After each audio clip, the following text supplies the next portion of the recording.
20년도 지방구급 문제 두 번째 시각입니다. 직위분류제네요. 반대말은 계급제겠죠. 단점 물어봤네요. 자, 1번은 틀렸죠. 기국공무원 직위분류제는 한 가지 일만 평생 할 겁니다. 한 가지의 종류만 가지고. 이러니까 전문성은 좋아져요. 대신에 시각이 좁겠죠. 그리고 이 사람은 여기밖에 못 써요. 딴 데 쓸 수가 없기 때문에 저기 인사권자가 신축성 있게 공직에 배치하기가 어렵겠죠. 그래서 2번이 틀렸죠. 신축성이 이게 맞았죠. 단점이니까. 조직 내 인력 배치가 신축성이 부족합니다. 왜? 거기밖에 못 쓰니까. 계급제는 그렇지 않아. 같은 계급이라면은 어느 직이나 쓸 수 있으니까요. 그 다음에 직위분리제는 계급의 차이가 아니야. 업무 난이도 차이일 뿐이에요. 그치? 내가 영어 선생이고 너도 영어 선생인데 나는 1학년이고 넌 6학년이란 말이야. 네가 더 어려운 걸 할 거니까 나보다 돈을 많이 받아가는 것뿐이지 내 선배란 보장도 없고, 그치? 이러니까 계급 간 차별은 없습니다. 오히려 계급 간 차별이 있는 건 계급제 문제점이고요. 또 직위분류제는 애초에 나는 어떤 일을 할 거라고 딱 정해놓고 임명이 됩니다. 직무 경계가 명확해요. 그래서 업무 간의 갈등은 없겠지만 대신에 협조가 필요할 때 할거주의가 잘 나와요. 왜? 딴 걸 안 할 거, 요거만 할 거니까 지금. 그래서 할거주의 문제는 단점이 맞습니다만은 경계는 명확합니다. 계급 간 차별은 직위분류제 문제고, 아니 계급제 문제고 오히려 직위분류제는 계급 간의 차별이 아니라 직무 간 할거주의가 나와요. 수평적으로 다른 일을 안 하니까. 답은 2번입니다. 자, 그다음에 2번이야. 12번. 여러분의 평정 오차 나왔을 때 주로 헷갈리는 게 논리 오차라든지 헤일로 오차, 그 다음에 상동 오차와 헤일로 오차를 구별 못해요. 평정 요소끼리 문제, A란 요소와 B란 요소끼리 문제는 논리 오차 아니면 헤일로 오차야. A와 B가 논리성이 있기 때문에 나오는 건 논리 오차고요. 논리성이 없음에도 불구하고 앞의 요소가 뒤의 요소에 또는 내가 제일 중시한 요소가 모든 요소에 영향을 주는 게 헤일로 오차예요. 이건 요소끼리 문제고 이 요소가 아니라 요소 밖에 어떤 인상이나 특징들이 요소에 영향을 주는 게 상동 오차야. 선입견이라고 그래요. 최고 대학, 어떤 대학을 졸업했는가 졸업하지 않는가는 평정 요소가 아니야. 그지? 평정 요소가 아닌데 이런 선입관 때문에 이 사람이 좋은 점수를 받았잖아 지금. 그때는 이건 선입견, 편견, 상동 오차라고 그래요. 상동 오차. 헤일로 오차가 있었으면 그나마 헷갈렸을 텐데 그것도 없죠. 집중하는 가운데 점수로, 엄격하는 박한 점수로, 관대화는 후한 점수로 분포상의 착오고요. 우리가 1월 달부터 12월 달 모든 걸 기록 못하니 기억을 못하다 보니까 초기 업적이나 최근 업적에 매달린단 말이야. 초기 업적에 매달리는 게 뭐 초두 효과라고 그래요. 첫머리 효과. 다음에 최근 업적에 매달리는 게 근접 효과라고 그러죠. 요새 문제들은 여기에 대한 해결책을 물어봐요. 해결책이 뭐냐를 막 물어봐. 선입견에 의한 오류 해결하기 위해서는 말 그대로 블라인드 면접이야. 어떤 상황도 제시하지 않고 면접을 하는 겁니다. 자, 내려가겠습니다. 저는 그걸 했으면 좋겠어. 아주 그냥 그 얼굴도 안 보고 블라인드 하고 진짜. 그다음 목소리도 자기 목소리가 아니라 그 변형된 목소리로 정말 그 사람이 말하는 그 응답만 가지고 그 사람을 평가할 수 있는 이런 면접 시험이 들어왔으면 좋겠어. 사실 뭐 생긴 거라든지, 그지, 뭐, 옷차림, 뭐 이런 거에 의미 선입견을 갖고 있잖아요. 나이라든지. 없다고 하는데 있습니다, 그거. 자, 그래서 아예 그냥 그런 걸 막기 위해서는 그 면접관이 아예 보지 못하게 하고 목소리도 변형시켜야 돼요. 그래야지 그런 게 없이 정말 답만 가지고 그 사람이 한 그 응답만 가지고 평가를 할 수 있겠죠. 네, 진짜 그렇게 될지는 모르겠지만은 답은 1번입니다. 그래서 최고 대학을 졸업했다는 것은 평정 요소가 아니야. 근데 이런 편견이나 선입관이 평정에 영향을 줬다. 이거는 선입관, 편견, 상동 오차라고 그래요. 12번의 답은 1번입니다. 13번입니다. 너무 쉽죠? 감사원은 계속 말하지만 행정부 안에 있어 대통령 소속이니까 내부야. 의회, 법원, 헌재, 행정 바뀌죠. 1번이야. 1초짜리 문제. 14번입니다. 구성의 원리네. 고전 원리죠. 분업의 원리는 가급적 일을 갈라가지고 한 사람한테 동질한 업무를 세분하게 해야지 금방 배웁니다. 능률성이 좋아져요. 대신에 훈련된 무능이나 할거주의가 나올 거고요. 통솔 범위는 사람의 능력에 한계가 있잖아. 한 사람이 통제할 수 있는 부하 수가 한계가 있다는 겁니다. 그치? 근데 이게 몇 명이 한계냐는 정해져 있는 게 아니라 상관의 능력, 부하의 능력, 상황에 따라 달라질 수 있다, 없다, 있다는 겁니다. 한 사람의 상관이 감독하는 부하 수는 통제 능력 범위 내로 한정해라. 맞는 말이야. 고전이론은 세밀하게 통제해야 됐기 때문에 가급적 통솔 범위를 줄였어요. 줄이니까 계층이 많이 만들어졌던 겁니다. 자, 명령 통일 원리는 한 사람의 상관한테만 보고받고 명령받고 보고하라는 소리예요. 그치? 틀렸습니다. 어, 상관의 명령이 다를 때 아니야. 상관이 한 명만 있어야 돼. 뭐 통일될 때까지 따르지 말아야 된다. 이런 건 없습니다. 답은 3번이 틀렸고요. 조정은 통합하는 거야. 분업이 일을 가르는 거라면 조정은 통합하는 거죠. 그지? 권한 배분이 분업이야. 분화된 활동을 질서 있게 통합하는 게 조정의 원리 코디네이션이에요. 답은 3번이 틀렸습니다. 역시 뭐 1초짜리 문제 같아 이것도요. 자, 그 다음에 이거 많이 틀렸죠. 어, 기술 유형론은 페로우, 우드워드, 탐슨 있죠. 우드워드는 전체 기술이야. 반면에 페로우는 개인 기술이나 부서 기술이에요. 과제 다양성과 분석 가능성. 그렇지? 일이 많다. 우리 부서 또는 나한테 일이 많다면은 일을 갈라야 되겠죠. 조직은 복잡해지는 거야.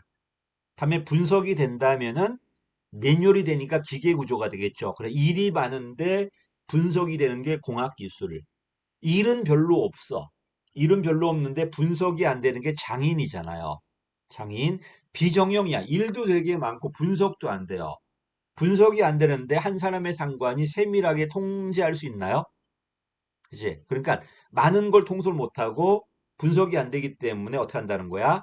통솔 범위를 넓히는 게 아니라 좁힐 수밖에 없어요. 이거 틀린 이유는 간단해. 맨날 기계구조, 유기구조로 바꿔서 그래요. 기계구조는 넓어지고 유기구조는 좁아진다. 그건 맞는 말이야. 문제에서 기계 유기로 물어볼 때만 그래요. 근데 기계 유기로 물어보지 않고 다른 걸로 물어봤을 때는 그냥 다른 걸로 하면 됩니다. 생각해봐.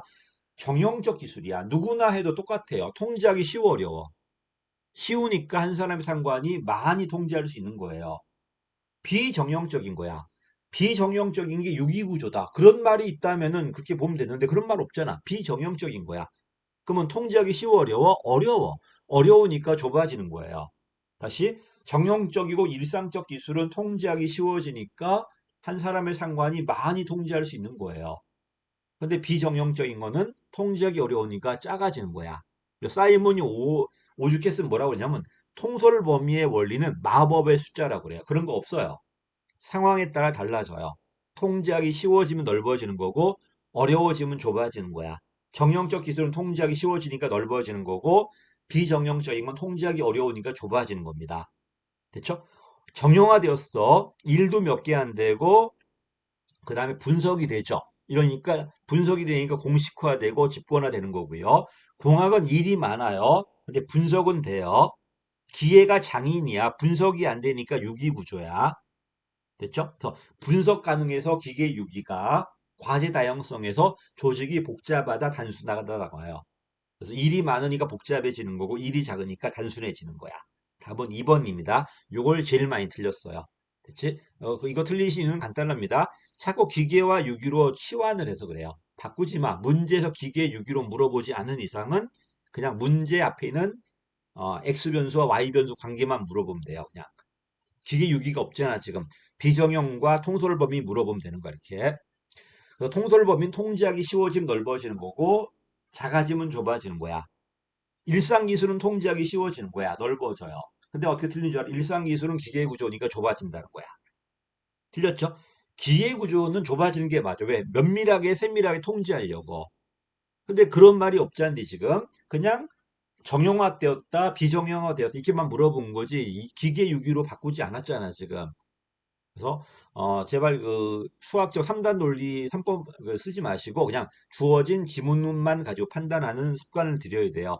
조직이론은 기계 유기로 바꿈과 동시에 여러분 다 틀릴 겁니다. 문제에서 기계 유기를 안 물어봤는데 역시 마찬가지다. 기능 구조와 사업 구조의 통합이다. 이건 매트릭스잖아. 1초짜리야, 지금. 팀제는 뭐가 나와야 돼? 핵심 업무 과정으로 팀을 형성하는 거고요. 위원회 조직은 동급의 위원들이 협의하는 거고, 네트워크는 핵심 역량만 내가 하고, 나머지는 아웃소싱이고, 답은 3번 1초짜리. 17번입니다. 유비쿼터스. 도처에 있다는 거야. 도처에 존재하고, 우리가 올리지 않아도 미리 발견해가지고 우리한테 새로운 부가치를 주는 거죠. 센싱이야. 그래서 기술적으로 광대역, 브로드밴드, 인터넷, 무선 모바일 다 포함이고요. 그 다음에 우리가 하고 행동하는 이런 여기서 새로운 데이터를 끄집어내 가지고 뭐 한다는 거야? 우리가 몰랐던 새로운 걸 발견해 줘야 되겠죠. 센싱. 그 다음에 우리가 입고 먹고 마시고 달리고 모든 게 반도체 칩이 들어와 있을 겁니다. 먹는 거에 들어와 있지는 않겠지만은 다 들어와 있을 겁니다. 앞으로. 자동차에도 들어와 있고. 그래서 지금 앞으로 반도체 수요가 엄청나게 폭발할 것이라는 게 모든 게 다 들어가 있으니까 그래요. 하다못해 책에도 들어와 있을 겁니다.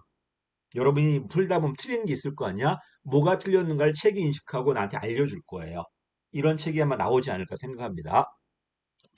자, 그 다음에 획일적으로 왕창 주는 게 아니라 이 데이터를 가지고 그 개인의 맞춤별로 주는 겁니다.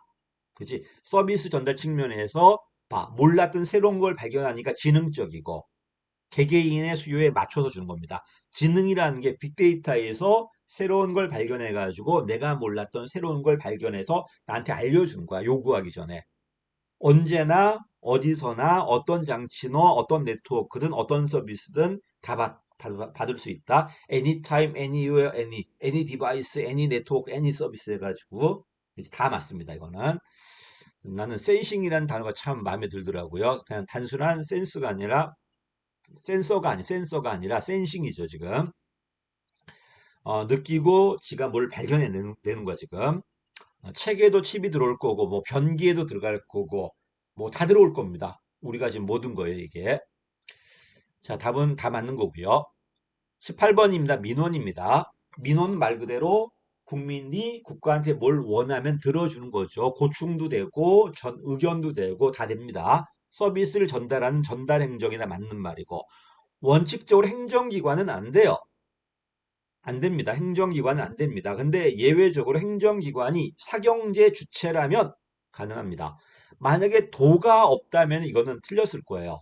행정기관은 민원 주체가 될 수 있다. 원칙적으로 틀려요. 근데 행정기관 도라고 했잖아. 이건 예외적으로 사경제 주체가 될 수 있다면은 뭐가 될 수 있다? 민원을 제기하는 주체가 될 수 있다는 겁니다. 도가 없다면 전 틀렸다고 봐요. 원칙으로 안 되니까요.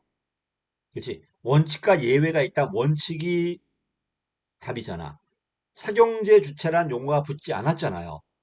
그러면 행정기관은 민원인을 제기할 수 없어요, 원칙적으로.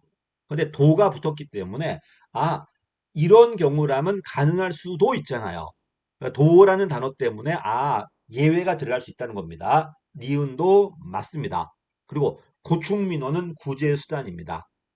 그래서 어떤 분이 이게 원래 안 되는 거니까 틀린 게 아니냐. 맞아요. 그분 말 맞아요. 도가 없다면 그분 말이 맞습니다. 근데 도가 들어왔다는 거는 예외일 수 있다는 겁니다. 이게 행정기관도 이러이러한 경우라면은 주체가 될 수 있습니다. 사경제 주체가 된다면은 도 때문에 그래요. 자, 고충민원은 구제수단이 됩니다. 고충민원. 이거 말고도 건의민원, 질의민원, 복합민원, 다수인 관련 민원 여러 가지가 있습니다. 자, 기업관인 3번이었고요. 19번입니다. 지방분권의 원칙이네요. 뭐 포괄성 원칙 여러 가지 있는데 형평성 원칙은 없어. 이거는 중앙 거야. 경제성 원칙은 있습니다만은 법에 있지는 않고요. 자, 가까운 지방정부가 먼저다. 가깝다는 건 기초가 먼저라는 거고 얘가 안 되면은 누구다? 광역이고 걔가 안 되면 중앙이 하겠다는 거야. 민간이 처리할 수 있다면 정부 관여하지 마라. 가까운 지방정부가 처리할 수 있다면 상급이나 중앙이 관여하지 마라. 전부 다 보충성의 원칙이야. 또 사물을 이양할 때 경합하지 마라. 비경합의 원칙. 경합한다면은 기초가 먼저입니다. 그 다음에 사무 이양할 때 관련된 걸 다 줘라가 포괄성의 원칙이에요. 그것이 찔끔찔끔 주지 말고 관련된 모든 걸 다 이양해줘라가 포괄성의 원칙. 여기다가 이제 뭐가 들어온다? 특별법에 보시면은 주민 참여 원칙 같은 것도 있을 겁니다. 형평성의 원칙은 없어요. 답은 1번입니다. 형평성은 중앙과야 이거는. 답은 1번입니다. 그래서 비경합의 원칙, 보충성의 원칙, 포괄이항의 원칙 요 세 가지 정도는 외워두시면 어떨까 합니다. 비경합, 보충성, 그다음에 포괄이항의 원칙, 포괄성의 원칙. 자, 마지막입니다. 역시 너무 쉬웠어 지금. 자주재원에 누가 들어간다? 지방세와 세외 수입이 들어가요. 세외 수입 아래는 시설 사용료, 서비스 수수료, 이익 분담금이 있어요. 재산 임대 수입은 시설 사용료예요. 반면에 이걸 모르더라도 교부세 의존 지원이죠. 조정교부금은 광역이 기초한테 주는 거고 국고보조금도 국가가 중앙이 지방에 주는 거지.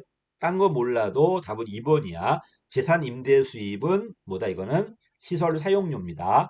매번 들어올 거니까 경상 수입이에요. 답은 2번입니다. 이거는 자주 재원은 세수입과 세외 수입 찾는 거니까 의존 재원은 교부세나 보조금 찾아야 되고 광역이 주는 건 조정교부금이야. 자치구 조정교부금, 시군 조정교부금 해가지고 광역이 기초한테 주는 겁니다. 대분 주체는 다르지만 의존 재원입니다. 여기 쉬웠습니다. 15번 문제가 제일 어려웠을 거고 나머지는 어렵지 않고 너무 짧았기 때문에 시간도 모자르지 않았을 거라고 저는 생각합니다. 됐지? 여기까지 하겠습니다. 20년도는 19년도에 뵙겠습니다. 감사합니다.